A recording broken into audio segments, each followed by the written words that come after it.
नमस्कार, आज हम डिस्कस करेंगे गिरिराज पत्रिका जो कि हिमाचल प्रदेश की साप्ताहिक पत्रिका। तो देखिए, सितंबर महीने का इंपॉर्टेंट गिरिराज पत्रिका का ये हम फर्स्ट पार्ट जो है डिस्कस करेंगे सितंबर 2024 का। और इससे पहले जितने भी गिरिराज पत्रिका के पार्ट हैं उन सबको हम डिस्कस कर चुके हैं। क्वेश्चन नंबर 1 से जो है अभी डिस्कशन को हम स्टार्ट करेंगे। हर एक क्वेश्चन को डिटेल से देखेंगे। बोलते हैं यहाँ पर Himachal Pradesh government has launched no horn awareness campaign from. तो बोलते हैं कि हिमाचल प्रदेश सरकार ने नो हॉर्न जागरूकता अभियान जो है वो शुरू किया है। ये जागरूकता अभियान जो है वो कहाँ से स्टार्ट किया गया है? देखो, हिमाचल प्रदेश सरकार के द्वारा जो है वो नो हॉर्न एक कैंपेन जो है वो स्टार्ट किया गया है और इसे शिमला शहर से जो है वो स्टार्ट किया गया है। ऑप्शन बी जो है वो सही आंसर हो जाएगा। अब देखो, इसका उद्देश्य क्या है? नो हॉर्न ये जो अभियान चलाया गया है इसका ये उद्देश्य है कि जो ध्वनि प्रदूषण होता है, हॉर्न बजाने से जो ध्वनि प्रदूषण होता है उस प्रदूषण को जो है वो कम किया जाए। और शिमला जैसे शहर जहाँ पर बहुत ज़्यादा ट्रैफिक होती है, ट्रैफिक जाम की बहुत ज़्यादा समस्या होती है, वैसे शहरों में जो है वो उसको सबसे पहले इनिशिएट किया जाए। तो शिमला शहर में जो है वो इसको सबसे पहले चलाया गया है। और पूरे प्रदेश में नो हॉर्न जागरूकता पुस्तिकाएं भी जो है वो बांटी जाएगी, ये जो था वो कहा गया था। तो लोगों को हॉर्न ना बजाने के लिए, जो अननेसेसरी हॉर्न बजाया जाता है उसके लिए जो है वो उनको बताया जाए कि भाई इससे ध्वनि प्रदूषण होता है और ये जो है वो चीज़ें नहीं हैं सही। मेंटल एक स्टेबिलिटी के लिए भी चीज़ें सही नहीं होती। और दूसरी बात क्या है कि इसके ऊपर क्या क्वेश्चन बन सकता है? देखो, एक हॉर्न नॉट ओके करके कैंपेन चलाया गया था बड़े पहले, हॉर्न नॉट ओके करके। उसके ऊपर public service commission already question उस टाइम पूछ चुका है और शायद वो भी शिमला और मनाली में चलाया गया था। अभी ये तो शिमला से स्टार्ट किया गया है, परंतु उस टाइम वो कैंपेन शायद शिमला और मनाली से स्टार्ट किया गया था, वो क्वेश्चन पूछा गया था। तो ये आपने ध्यान रखना है, हॉर्न नॉट ओके पहले चलाया गया था, अभी नो हॉर्न अवेयरनेस कैंपेन चलाया गया है। अगर हम यहाँ पर रोड की बात हो रही है तो हम बात कर लेते हैं हिमाचल प्रदेश में रोड कनेक्टिविटी की। देखो, हिमाचल प्रदेश में 19 नेशनल हाईवे जो है वो आते हैं।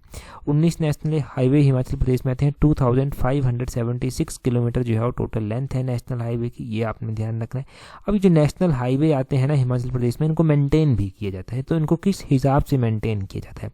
देखो, ये जो नेशनल हाईवे आते हैं ना, इनमें से जो हिमाचल प्रदेश का PWD यानी कि पब्लिक वर्क डिपार्टमेंट जो है ना, वो 1000 किलोमीटर जो रोड लेंथ है उसको जो है वो उसकी देखरेख करता है, या फिर उसकी जो है रिस्पॉन्सिबिलिटी HPPWD के पास है। फिर एक आती है ministry of road transport and highway. ये जो ministry of road transport and highway आती है, ये 214 किलोमीटर के जो 214 किलोमीटर की जो लेंथ है नेशनल हाईवे की, उनको जो है वो देखती है। और एक यहाँ पर आता है नेशनल हाईवे अथॉरिटी। ये जो national highway authority of India है, ये जो है जो 4 लेन है मुख्य रूप से उनको जो है वो देखती रहती है। तो ये 785 किलोमीटर जो है वो देखती है। एक बॉर्डर रोड ऑर्गेनाइजेशन भी आता है, BRO जो है वो टोटल 569 लेंथ को जो है वो देखता है, 569 किलोमीटर लेंथ को जो है वो देखता है। तो यहाँ से क्वेश्चन बन सकता है कि कितना कितना किलोमीटर देखा जाता है और सबसे बड़ा और सबसे छोटा नेशनल हाईवे कौन सा है। देखो, एक क्वेश्चन हमने पढ़ा था कि सबसे बड़ा नेशनल हाईवे जो है वो कौन सा है, जो क्वेश्चन पूछा भी गया था। तो नेशनल हाईवे नंबर 3 हमने पढ़ा था, ये 540 किलोमीटर लंबा है अप्रॉक्सीमेटली। और ये कौन सा नेशनल हाईवे है? ये नदौन, हमीरपुर, जटौनी देवी, अवा देवी, मंडी, कुल्लू, मनाली, ग्रामफू के लॉन्ग रोड पर जो नेशनल हाईवे आता है, ये वो वाला नेशनल हाईवे है जिसकी 540 किलोमीटर जो है वो टोटल लेंथ है। और सबसे छोटे नेशनल हाईवे की बात करते हैं तो नेशनल हाईवे नंबर 907 जो है ना, वो सबसे छोटा नेशनल हाईवे आता है। ये जो नेशनल हाईवे नंबर 907 है, ये लगभग 7 किलोमीटर लंबा जो है वो है, 7.420 किलोमीटर लंबा है। और ये नेशनल हाईवे कौन सा है, मतलब कहाँ से है? ये पांवटा साहिब हरियाणा जो नेशनल हाईवे 7 जंक्शन बनता है वो ये वाला है। तो ये क्वेश्चन एलाइड में पूछा भी जा चुका है, तो ये भी हमने यहाँ से क्लियर कर लिया। अगले क्वेश्चन में देखें क्या बोलते हैं यहाँ पर बोलते हैं the Himachal Pradesh assembly passed the bill to raise the minimum marriage age for women from 18 to dash year. तो बोलते हैं कि हिमाचल प्रदेश विधानसभा ने महिलाओं के लिए विवाह की न्यूनतम आयु जो है वो बढ़ाने का निर्णय लिया है। इसके लिए एक जो विधेयक है, एक बिल जो है वो भी जो है रखा गया है। तो इसमें 18 से बढ़ाकर कितने करने का इरादा जो है वो सरकार का है? तो सरकार ने इसमें रखा है कि 18 से 21 वर्ष जो है वो कर दी जाएगी। ऑप्शन बी जो है वो सही आंसर है। हिमाचल प्रदेश में विवाह की न्यूनतम जो आयु है वो 21 वर्ष करने के लिए जो है वो विधानसभा में जो है वो एक विधेयक रखा गया है, जिसको हिमाचल प्रदेश बाल विवाह प्रतिषेध विधेयक 2024 का नाम दिया गया है। इसको रखा गया है, यहाँ से 18 से 21 जो है वो एज कर दी जाएगी। और अगर मैरिज की ही बात हो रही है तो मैरिज के भी कुछ क्वेश्चन पता होने चाहिए। देखो, आपको पता है कि मशोबरा में जो है वो एक स्टेट होम सेंटर बनाया गया है, जहाँ पर जो है वो 21 इनहेबिटेंट्स जो हैं वो रहते हैं, 21 ज़रूरतमंद लोग जो हैं वहाँ पर रहते हैं। उनको फाइनेंशियल एड भी दी जाती है और महिलाएं जो है ना, अगर कोई भी महिला यहाँ से शादी करती है तो उसको 51,000 रुपया जो है वो दिया जाता है। सरकार 51,000 रुपया जो है वो यहाँ से फिर देती है। मैरिज के लिए सरकार ने एक इंटर कास्ट मैरिज अवार्ड भी जो है वो रखा है। अगर कोई इंटर कास्ट मैरिज करता है तो उसको 50,000 रुपया जो है वो अवार्ड देने की सरकार ने जो है वो बात कही है। 50,000 रुपया जो है वो दिया जाएगा। एक सरकार ने जो है वो ग्रांट रखी है कि अगर कोई मैरिज करता है इन दिव्यांगजन से तो उनको भी जो है वो सहायता दी जाएगी। अगर मान लो कोई भी 40 to 74% डिसेबिलिटी वाले से शादी करता है तो उसको 25,000 रुपया दिया जाएगा। और अगर कोई 75+ डिसेबिलिटी वाले से शादी करता है तो उसको जो है वो 50,000 रुपया ग्रांट देने की बात जो है वो सरकार ने कही है। एक वैसी ही हमने शगुन योजना पढ़ रखी है। शगुन योजना के तहत जो है वो कितनी ग्रांट दी जाती है? शगुन योजना देखो, शगुन योजना के तहत 31,000 रुपया जो है वो सरकार देने की बात कहती है कि 31,000 रुपया जो है शगुन योजना के तहत हम देंगे। एक विडो रीमैरिज स्कीम भी रखी गई है। इसका मेन जो इसका मोटिव है वो ये है कि विडोज़ को रिहेबिलिटेट कर दिया जाए, उनकी रिहेबिलिटेशन इंश्योर की जाए। और उसमें जो है वो 2 लाख रुपया जो है वो उस कपल को देने की बात कही गई है जो इस स्कीम के तहत शादी करता है। तो विडो रीमैरिज स्कीम के बारे में भी पता चल गया। तो ये इंपॉर्टेंट स्कीम्स आपने जान ली। नेक्स्ट वन क्वेश्चन देखिए क्या बोलते हैं what is target of HP सेवा प्रोजेक्ट। तो ये तो क्वेश्चन एलाइड सर्विसेज में आ चुका है, परंतु देखो कोइंसिडेंस देखो गिरिराज पत्रिका में भी आया था। हमने पहले भी ये क्वेश्चन पढ़ रखा है एक बार, और ये पहले हमने क्वेश्चन लास्ट ईयर पढ़ा था जब उस टाइम का बजट आया था। इस बार का नहीं, उससे भी पहले का बजट आया था और उसके बाद फिर से ये गिरिराज पत्रिका में कई बार आई HP सेवा परियोजना। अब HP सेवा परियोजना का टारगेट क्या है? To grow cash crop on 6,000 acre of land bye 2028 की 6,000 एकड़ भूमि तक पर जो है वो 2028 तक कैश क्रॉप जो है वो हो जाएगी। थोड़ा सा अब जब बात हुई है इसकी तो फिर से थोड़ा सा डिटेल से जान लेते हैं कि आप आगे आने वाले एग्जाम्स में किस तरह से क्वेश्चन जो है वो बन जाए। ठीक है जी, तो इसके बारे में क्या आप डिटेल से याद रखेंगे? देखो HP सेवा परियोजना जो है वो चलाई गई है और इसमें देखो अलग अलग जो कैश क्रॉप्स हैं जैसे कि फल आ जाते हैं, अमरूद, अनार, संतरा, ऐसे जो हैं वो पौधे लगाने की बात कही गई है। नींबू की अलग अलग प्रजातियां लगाने की बात कही गई है जहाँ से कैश बन सके, जहाँ से कैश आ सके। और बिलासपुर जो है वो हिमाचल प्रदेश का पहला ऐसा जिला होगा जहाँ पर 2 कंट्रोल एंड एटमॉस्फेरिक यूनिट जो है वो सरकार बनाएगी इस योजना के तहत। HP सेवा योजना के तहत जो है वो सरकार ने टारगेट रखा है कि 6,000 हेक्टेयर की जो भूमि है इस भूमि पर नकदी फसलों को उगाने का कार्य किया जाएगा और ये कार्य 2028 तक जो है वो किया जाएगा। 2028 तक किया जाएगा। इसमें पौधारोपण की जो है पहले तो पौधारोपण होगा, फिर सिंचाई की सुविधा होगी, फिर जो बाढ़बंदी होती है, कोई पशु नुकसान ना पहुंचाते, वो बाढ़बंदी जो है वो करवाई जाएगी। तो इसमें आम, अमरूद, संतरा, अनार, जो मैंने बताया, नींबू आदि ऐसे जो है वो पौधे लगाने की बात सरकार ने कही है। तो ये क्वेश्चन ऑलरेडी आ चुका है और बड़ी अच्छी बात है कि हमने पहले भी पढ़ा था, परंतु बहुत पहले पढ़ा था। अगर गिरिराज पत्रिका शायद हमने पेपर से पहले डिस्कस कर ली होती तब हम एक बार फिर से रिवीजन कर लेते, परंतु चलो फिर से रिवीजन इसका हो ही गया। अगला क्वेश्चन देखते हैं क्या बोलते हैं यहाँ पर in which year Gambhari Devi honoured with Rabindranath Tagore award. तो गंभरी देवी देखो, गंभरी देवी को बोलते हैं रविंद्रनाथ टैगोर अवार्ड जो है वो कब दिया गया था। गंभरी देवी जी के ऊपर एक अलग से आर्टिकल जो था वो गिरिराज पत्रिका में आया था, तब हम इनके बारे में डिस्कस कर रहे हैं। अगर हम बात करते हैं गंभरी देवी जी के बारे में तो इनको रविंद्रनाथ टैगोर अवार्ड जो है वो दिया गया और इनको 2011-12 में जो था ये रविंद्रनाथ टैगोर जो था वो दिया गया था। 2011-12 ऑप्शन डी जो है वो सही आंसर हो जाएगा। 2011-12 में रविंद्रनाथ टैगोर की 150वीं जयंती के ऊपर जो था वो इनको ये टैगोर सम्मान से जो था वो सम्मानित किया गया था। इससे पहले भी इनको अवार्ड दिए जा चुके हैं, जैसे कि वर्ष 2001 में भी इनको अवार्ड मिला। इनको जो है वो Himachal academy of art award जो था वो मिला था, या फिर यूं कहिए कि हिमाचल एकेडमी ऑफ आर्ट्स की तरफ से जो था वो इनको सम्मानित किया गया था। और इनका देहांत 2013 में जो था वो होता, 2013 में इनका देहांत होता। 91 ईयर्स की एज में इनका देहांत जो था वो हुआ था। कौन थी ये? देखो ये एक म्यूजिशियन भी थी, फोक म्यूजिशियन थी, डांसर थी, एंटरटेनर थी और कौन से जिले से संबंध रखती थी। मुख्य रूप से क्वेश्चन पूछा जाता है कि गंभरी देवी कौन से जिले से संबंध रखती थी, तो वो बिलासपुर जिले से जो था वो संबंध रखती थी। इनके ऊपर क्वेश्चन बने हैं। बिलासपुर जिले से संबंध रखती थी, कौन थी ये तो पता चल ही गया आपको। बिलासपुर का जो बंदला विलेज है वहाँ पर इनका जन्म हुआ था। बंदला देखो वैली है, इंपॉर्टेंट वैली है बंदला वैली। बंदला वैली पूछा जाता है कहाँ पर है।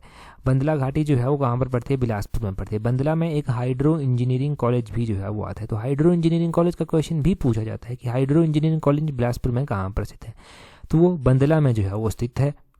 दो अवार्ड आपने जान ली, जो एक तो 2001 में दिया गया इनको हिमाचल एकेडमी ऑफ आर्ट्स के द्वारा, और दूसरा इनको 2011 में दिया गया संगीत नाटक अकेडमी के द्वारा इनको ये टैगोर सम्मान जो था वो दिया गया था। 150वीं जयंती थी टैगोर जी की जब इनको ये दिया गया था। रविंद्रनाथ टैगोर जी की ही बात कर लूँ तो इनको नोबेल प्राइज़ सबसे पहला दिया गया था इंडिया में 1913 में। 1913 में इनको नोबेल प्राइज़ जो था वो मिला था। फर्स्ट इंडियन बने थे जिनको ये नोबेल प्राइज़ दिया गया था, और कौन सी फील्ड में, लिटरेचर में जो था वो इनको ये अवार्ड मिला था। तो टैगोर साहब के बारे में भी आपको पता चल गया। अगला क्वेश्चन देखिए, बोलते हैं टोटल नंबर ऑफ परमवीर चक्र रेसिपिएंट्स फ्रॉम हिमाचल प्रदेश सो फार। तो बोलते हैं अभी तक हिमाचल प्रदेश से कुल कितने परमवीर चक्र विजेता जो हैं वो रह चुके हैं। अगर हम बात करते हैं हिमाचल के कॉन्टेक्स्ट में तो यहाँ से भी एक आर्टिकल आया था, परंतु हम जो भी एग्जाम पॉइंट ऑफ व्यू से इंपॉर्टेंट पॉइंट्स बनेंगे वो उनको जानते हैं। देखो हिमाचल से जो टोटल अभी तक परमवीर चक्र अवार्ड दिए जा चुके हैं वो कितने दिए जा चुके हैं, तो 4 दिए जा चुके हैं। ऑप्शन बी सही आंसर। इतना ही काफ़ी नहीं है कि 4 ही ये अवार्ड मिले हैं, परंतु इतना भी जानना ज़रूरी है कि ये 4 अवार्ड जो है वो किस किस को मिले हैं। पहला अवार्ड जो था वो किसको मिला था, उसके बाद अवार्ड किसको मिले वो भी जानना ज़रूरी है। तो मेजर सोमनाथ शर्मा थे जिनको ये अवार्ड दिया गया था। इंडो पाक जो वॉर हुआ था 1947 में, उसको अपनी वीरता दिखाने के लिए ये अवार्ड जो था वो दिया गया था। ये कौन से ज़िले से संबंध रखते थे, तो ये कांगड़ा ज़िले से जो था वो संबंध रखते थे। इसके अलावा दूसरा अवार्ड किसको दिया गया, दूसरा अवार्ड जो है वो धन सिंह थापा को दिया गया था। ये जो मेजर धन सिंह थापा थे, ये इंडो चाइना वॉर जब हुआ था 1962 में, उसमें अपनी वीरता दिखाने के लिए इनको ये अवार्ड दिया गया था, और ये शिमला ज़िले से संबंध रखते हैं। तो धन सिंह थापा शिमला जिले से संबंध रखते हैं। तीसरे थे कैप्टन विक्रम बत्रा।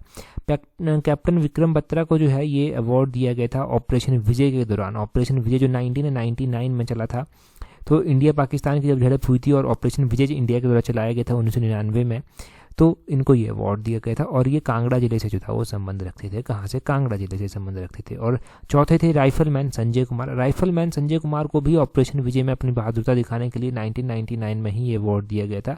और ये जो संजय कुमार हैं, अभी तो शायद इनकी प्रमोशन होकर कुछ और रैंक इनको मिल गया है, परंतु ये बिलासपुर जिले से जो है वो संबंध रखते थे। अब ये अवार्ड जो दिए गए ना, तो एक तो देखो मरणोपरांत मिला ये मेजर सोमनाथ शर्मा को, और कैप्टन विक्रम बत्रा को भी ये मरणोपरांत ही मिला था। ये भी पता होना चाहिए कि मरणोपरांत किस किस को मिला। तो कैप्टन विक्रम बत्रा को और मेजर सोमनाथ शर्मा को मरणोपरांत ये अवार्ड जो था वो मिला था। ठीक है जी, तो परमवीर चक्र अवार्ड के बारे में आपको पता चल गया, ये इंपॉर्टेंट है। अगला क्वेश्चन देखें उससे पहले अगर आप पेपर 1 की तैयारी कर रहे हैं तो पेपर 1 की टेस्ट सीरीज आप प्रैक्टिस कर सकते हैं। टेस्ट सीरीज का लिंक नीचे डिस्क्रिप्शन बॉक्स कमेंट बॉक्स में दिया गया है।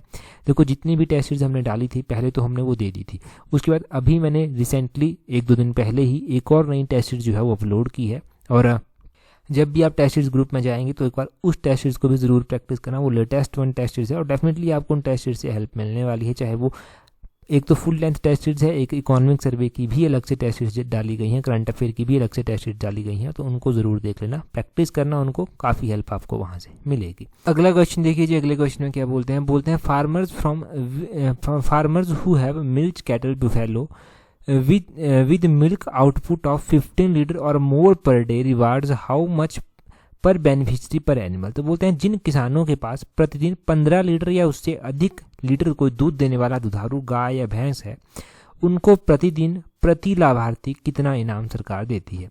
तो सरकार कहती है कि अगर किसी के पास ऐसे दुधारू पशु हैं, कोई भी गाय है, कोई भी भैंस है, जो कि दिन का 15 लीटर या 15 लीटर से ज़्यादा दूध देते हैं, तो उनको इनाम भी दिया जाएगा। अब ये गिरिराज पत्रिका में डायरेक्टली तो नहीं आया था, परंतु एक आर्टिकल आया था, तो आर्टिकल से मैंने इसको डिस्कस इसलिए इसको किया जा रहा है ताकि पेपर 1 में कोई ऐसा क्वेश्चन बन सकता है, क्योंकि ये क्वेश्चन एक्सपेक्टेड थे कि एलाइड के एग्जाम में बनेंगे, क्योंकि एक बड़ा एग्जाम था, उसमें नहीं बने, तो अब एक्सपेक्टेड है कि पेपर 1 में ये क्वेश्चन बनेंगे। तो सरकार कहती है कि हम उसको 1000 रुपया इनाम जो है वो देंगे। ऑप्शन ए जो है वो सही आंसर हो जाएगा। ये इनाम के रूप में दिया जाएगा। इसकी योजना का नाम क्या है? इसका योजना का नाम रखा गया है उत्तम पशु पुरस्कार योजना। ये जो उत्तम पशु पुरस्कार योजना है, इसको जो है फाइनेंशियल ईयर 2022-23 से इम्प्लीमेंट किया जा रहा है। इसमें प्रोविज़न रखा गया है जो 100 लाख का जो प्रोविज़न जो है वो उसमें रखा गया है। किसके लिए ये प्रोविज़न रखा गया है? ये उन किसानों के लिए रखा गया है जिनके पास दुधारू गाय या भैंस है और जिनकी मिल्क आउटपुट जो है वो 15 लीटर या फिर उससे ज़्यादा है प्रतिदिन। उनको जो है वो 1000 रुपया रिवार्ड जो है वो दिया जाएगा। ये आपने ध्यान रखना है। और और डेफिनेटली पक्की बात है कि इस योजना के तहत किसानों को फ़ायदा भी मिल रहा है। ऐसा ही एक क्वेश्चन और भी बन सकता है, वेटनरी की जब बात हो रही है, जानवरों की जब बात हो रही है, तो हिमाचल प्रदेश में जो स्टेट लेवल के वेटनरी हॉस्पिटल है वो एक ही स्टेट लेवल का वेटनरी हॉस्पिटल है। जो हिमाचल प्रदेश में जोनल हॉस्पिटल है वेटनरी, वो जो है वो 3 है। हिमाचल प्रदेश में जो वेटनरी पॉलीक्लिनिक है वो कितने हैं? 10 पॉलीक्लिनिक जो है वो उस तरह के हैं। हिमाचल प्रदेश में जो प्रॉपर वेटनरी हॉस्पिटल है वो कितने हैं? वेटनरी हॉस्पिटल 362 है। 362 वेटनरी हॉस्पिटल हिमाचल प्रदेश में, और सेंट्रल वेटनरी डिस्पेंसरीज भी हैं हिमाचल प्रदेश में। तो सेंट्रल वेटनरी डिस्पेंसरीज जो हैं वो 30 हैं हिमाचल प्रदेश में। वेटनरी चेक पोस्ट भी बनाई गई हैं, वेटनरी चेक पोस्ट जो है वो 6 बनाई गई हैं। और वेटनरी डिस्पेंसरीज भी हैं जो कि 1762 है, 1762 जो है वो वेटनरी डिस्पेंसरीज हैं।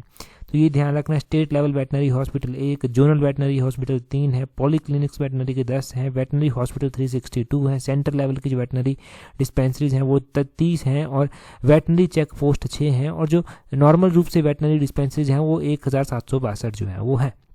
अगला क्वेश्चन देखिए, अगले क्वेश्चन में क्या बोलते हैं? बोलते हैं world lung cancer day every year observed on. तो ये वर्ल्ड लंग कैंसर डे क्यों चर्चा में आया? गिलास पत्रिका थी तो एक कैंसर के लिए अवेयरनेस कैंपेन जैसा स्टार्ट किया गया था, तो उसी लिए चर्चा में आया। परंतु जो इंपॉर्टेंट है कि वर्ल्ड लंग कैंसर डे मनाया कब जाता है, तो वो 1 अगस्त को जो है वो मनाया जाता है। अब देखो, प्रत्येक वर्ष ये जो वर्ल्ड लंग कैंसर डे है वो 1 अगस्त को मनाया जाता है। इसकी जो थीम रखी गई थी वो क्या रखी गई थी? थीम रखी गई थी 2024 की बात कर रहे हैं, close the care gap, everyone deserve access to cancer care. ये इसकी थीम जो था वो रखी गई थी।